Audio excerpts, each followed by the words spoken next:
So for our next example, we're going to do the same thing. So the problem is starting off with 2x squared plus 16x plus 33 is equal to 0.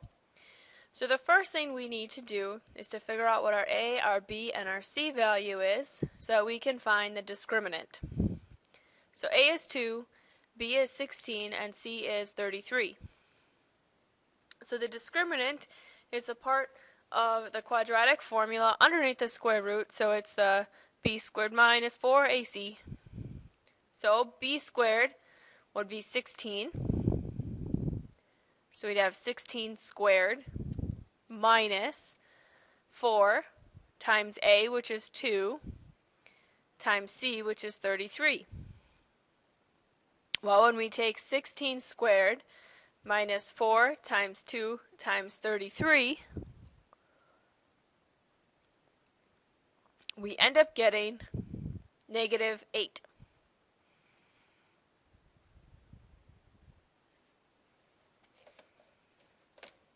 So our value of our discriminant for part A is negative 8. B. Because our discriminant is a negative 8, and we would be taking the square root of a negative value, that means we have two imaginary roots, or two complex roots.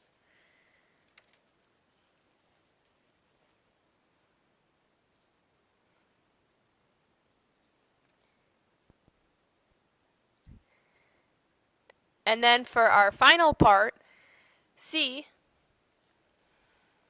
we're going to finish off our quadratic formula. So negative 16 plus or minus the square root of negative 8 all over 2 times a, which would be 4 here. Well, we should simplify down our square root of negative 8. Square root of negative 8 would simplify down to 2i times the square root of 2. So now we would now have negative 16 plus or minus 2i square root of 2 all over 4. And then when we take a look at all the terms, we see that they all have a factor of 2. So we can certainly divide everything by 2. So 16 divided by 2 is a negative 8. 2 divided by 2 is 1. So negative 8 plus or minus I square root of 2 all over 2. So there would be our final answer.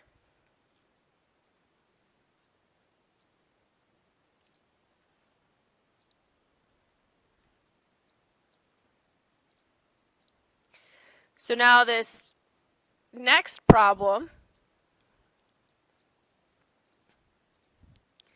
is negative 5x squared plus 8x minus 1 is equal to 0.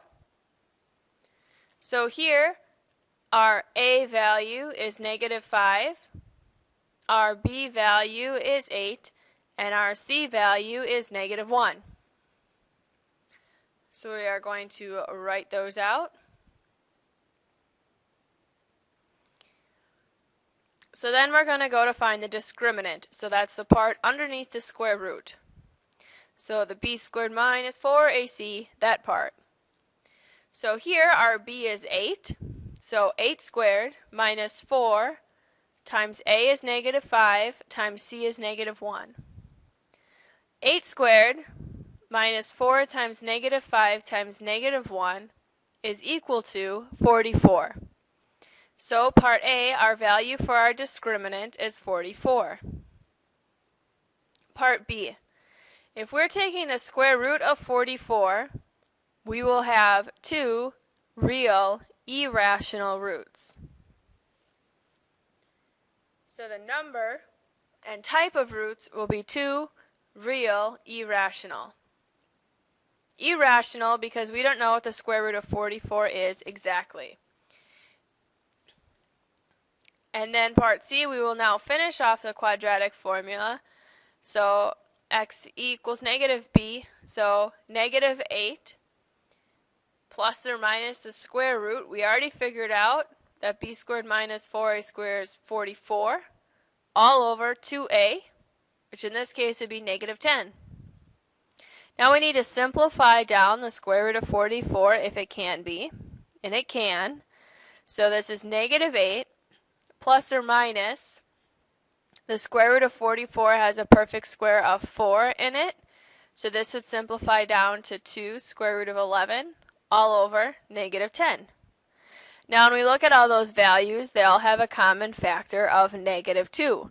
So we want to divide everything by a negative 2. So negative 8 divided by negative 2 is a positive 4. We know negative 10 divided by negative 2 would be a positive 5. Now the plus or minus 2. A positive 2 divided by a negative 2 would give you a negative value. A negative 2 divided by a negative 2 would give you a positive value. So we still will keep our plus or minus there. Square root of 11 because 2 divided by 2 is 1. The worksheet will be assigned in its entirety. Tuesday will be a work day. Wednesday we will take a quiz.